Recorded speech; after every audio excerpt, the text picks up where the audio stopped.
Fala, minha gente! Tudo bem com vocês? Espero que estejam maravilhosamente bem prontos para mais uma leitura da palavra do nosso Deus e maravilhoso Pai.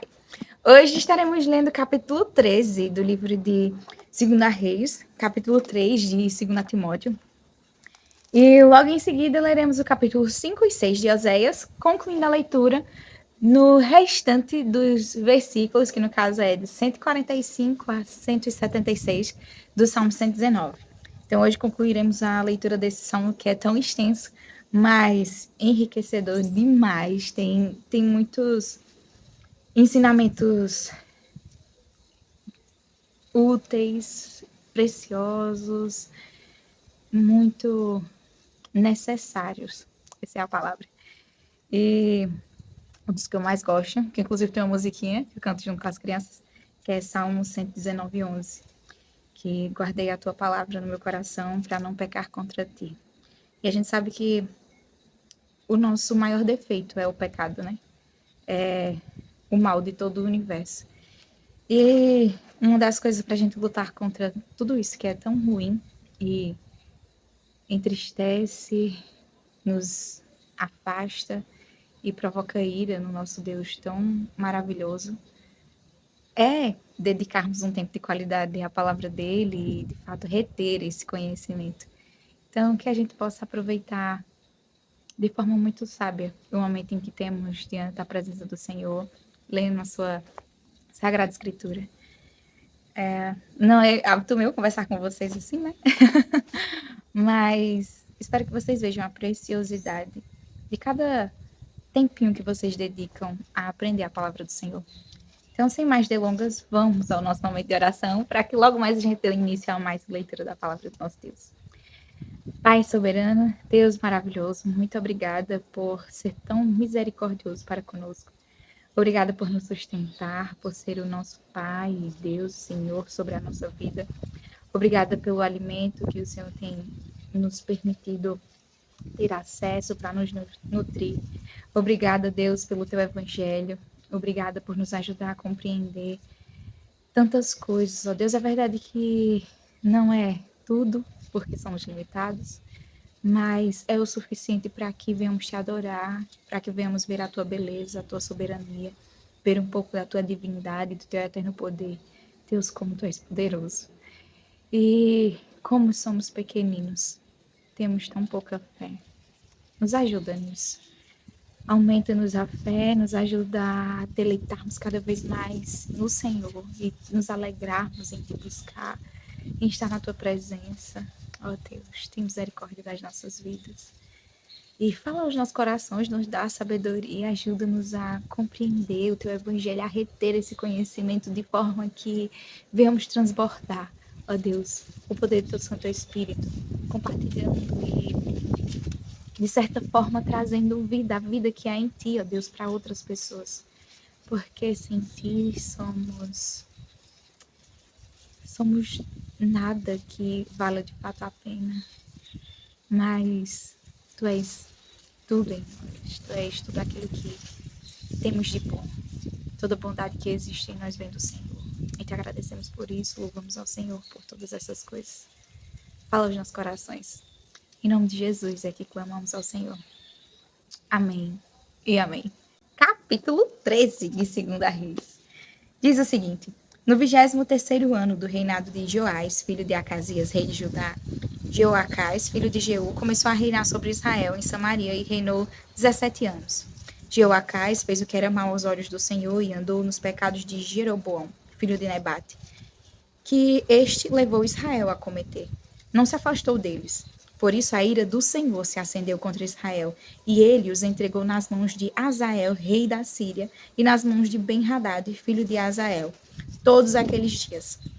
Porém Jeoacás fez súplicas diante do Senhor, e o Senhor o ouviu, pois viu a opressão com que o rei da Síria atormentava Israel.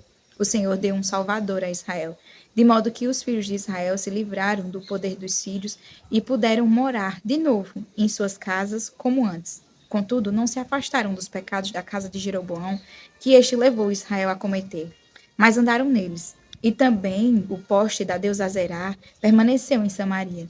Do exército de Jeoacás só restaram 50 cavaleiros, 10 carros de guerra, 10.000 soldados de infantaria, porque o rei da Síria havia destruído os demais, reduzindo-os a pó. Quanto aos demais atos de Jeoacás, a tudo o que fez e ao seu poder, não está tudo escrito no livro da história dos reis de Israel? Jeoacás morreu e foi sepultado em Samaria, e Jeoás, seu filho, reinou em seu lugar. No 37º ano do reinado de Joás, rei de Judá, Jeoás, filho de Jeoacás, começou a reinar sobre Israel, em Samaria, e reinou 16 anos. Fez o que era mal aos olhos do Senhor. Não se afastou de nenhum dos pecados de Jeroboão, filho de Nebate, que este levou Israel a cometer, porém andou neles. Quanto aos demais atos de Jeoás, a tudo o que fez e ao seu poder, com que lutou contra Amazias, rei de Judá, não está tudo escrito no livro da história dos reis de Israel? Jeoás morreu e no seu trono se assentou Jeroboão. Jeoás foi sepultado em Samaria junto aos reis de Israel. Quando Eliseu estava sofrendo da enfermidade da qual viria a morrer, Jeoás, rei de Israel, foi visitá-lo. Chorou diante dele e disse: meu pai, carros de Israel e seus cavaleiros. Então Eliseu disse ao rei: pegue um arco e algumas flechas. Jeoás pegou o arco e as flechas. Eliseu disse ao rei de Israel: empunhe o arco. O rei fez assim. Então Eliseu pôs as mãos sobre as mãos do rei e disse: abra a janela que dá para o leste. O rei abriu. Eliseu continuou: atire. E o rei atirou. Então Eliseu disse: flecha da vitória do Senhor, flecha da vitória contra os sírios. Você vencerá os sírios em Afeca, até acabar com eles. Eliseu disse mais: pegue as flechas. Ele as pegou. Então disse ao rei de Israel: atire contra o chão. O rei fez isso 3 vezes e parou. Então o homem de Deus ficou indignado com ele e disse: você deveria ter atirado 5 ou 6 vezes e assim venceria os sírios até acabar com eles. Mas agora vai vencê-los só 3 vezes. Eliseu morreu e o sepultaram. Ora, bandos dos moabitas costumavam invadir a terra no começo do ano. Aconteceu que, enquanto alguns sepultavam um homem, eis que viram um desses bandos. Então jogaram o homem na sepultura de Eliseu e fugiram. Quando o cadáver tocou nos ossos de Eliseu, o homem reviveu e se levantou sobre os pés. Azael, rei da Síria, oprimiu Israel durante todo o reinado de Jeoacás. Porém o Senhor teve misericórdia de Israel, se compadeceu deles e voltou-se para eles, por amor da aliança com Abraão, Isaque e Jacó. E não quis destruí-los, e até agora ainda não os expulsou da sua presença. Azael, rei da Síria, morreu, e Ben-Hadad, seu filho, reinou em seu lugar. Jeoás, filho de Jeoacás, retomou das mãos de Ben-Hadad as cidades que na guerra este havia tomado de Jeoacás, seu pai. 3 vezes Jeoás o derrotou e recuperou as cidades de Israel. Capítulo 3 do livro de 2 Timóteo. Mas você precisa saber disto. Nos últimos dias sobrevirão tempos difíceis, pois os seres humanos serão egoístas, avarentos, orgulhosos, arrogantes, blasfemadores, desobedientes aos pais, ingratos, ímpios, sem afeição natural, implacáveis, caluniadores, sem domínio de si, cruéis, inimigos do bem, traidores, atrevidos, convencidos, mais amigos dos prazeres do que amigos de Deus, tendo forma de piedade, mas negando o poder dela. Fique longe também destes, pois entre estes se encontram os que se infiltram nas casas e conseguem cativar mulheres tolas, sobrecarregadas de pecados, que são levados por todo tipo de desejos, que estão sempre aprendendo e nunca conseguem chegar ao conhecimento da verdade. E do mesmo modo que Janes e Jambres resistiram a Moisés, também estes resistem à verdade. São homens que têm a mente totalmente corrompida, reprovados quanto à fé. Mas esses não irão longe, porque a insensatez deles ficará evidente a todos, como também aconteceu com a insensatez de Janes e Jambres. Mas você tem seguido de perto o meu ensino, a minha conduta, o meu propósito, a minha fé, a minha paciência, o meu amor, a minha perseverança, as minhas perseguições e os meus sofrimentos, os quais tive de enfrentar em Antioquia, em Icônio e Listra. Quantas perseguições sofri! Porém, o Senhor me livrou de todas elas. Na verdade, todos os que querem viver piedosamente em Cristo Jesus serão perseguidos. Mas os perversos e impostores irão de mal a pior, enganando e sendo enganados. Quanto a você, permaneça naquilo que aprendeu e em que acredita firmemente, sabendo de quem você o aprendeu. E que desde a infância você conhece as sagradas letras que podem torná-lo sábio para a salvação pela fé em Cristo Jesus. Toda a Escritura é inspirada por Deus e útil para o ensino, para a repreensão, para a correção, para a educação na justiça, a fim de que o servo de Deus seja perfeito e perfeitamente habilitado para toda boa obra. Capítulo 5 do livro de Oséias. Ouçam isto, sacerdotes. Fique atento, ó casa de Israel, dê ouvidos, ó casa do rei. Porque a sentença é contra vocês, pois vocês foram um laço em Mispa e uma rede estendida sobre Tabor. Os rebeldes se aprofundaram na matança, mas eu castigarei todos eles. Eu conheço Efraim e Israel não me está oculto, porque você, Efraim, se prostituiu e Israel está contaminado.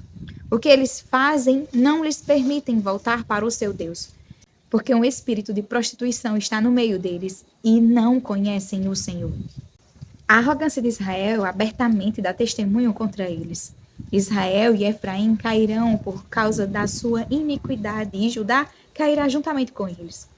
Com os seus rebanhos e o seu gado irão em busca do Senhor, mas não o acharão. Ele se afastou deles. Foram infiéis ao Senhor, porque tiveram filhos bastardos. Agora a festa da lua nova os consumirá com as suas plantações.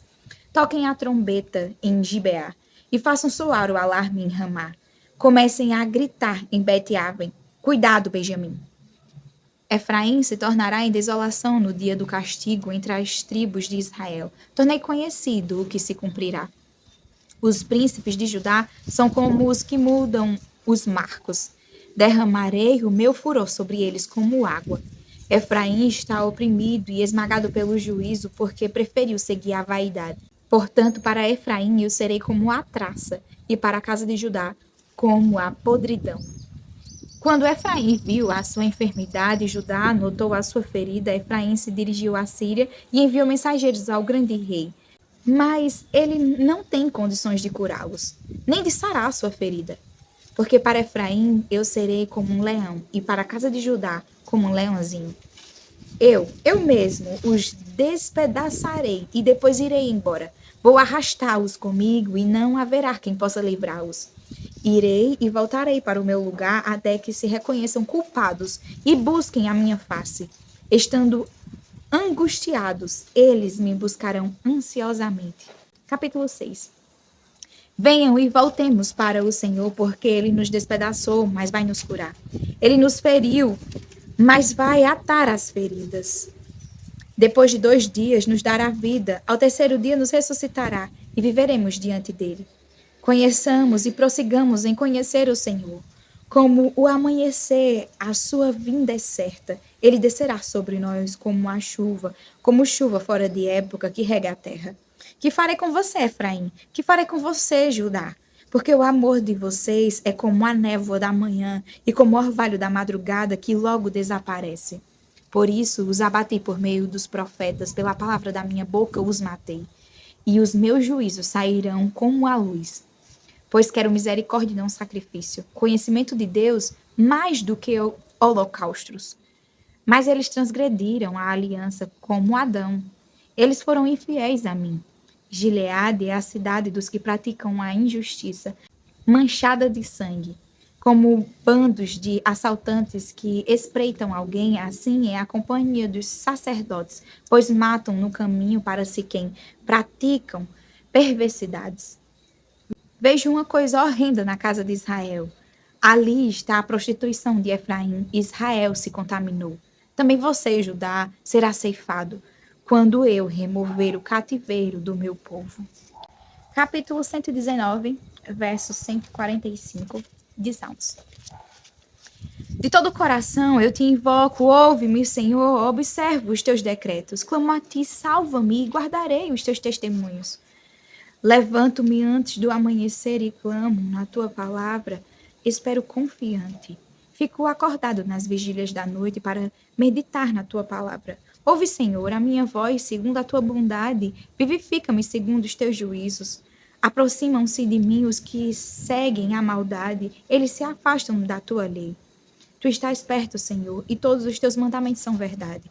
Quanto aos teus testemunhos, há muito sei que os estabelecestes para sempre.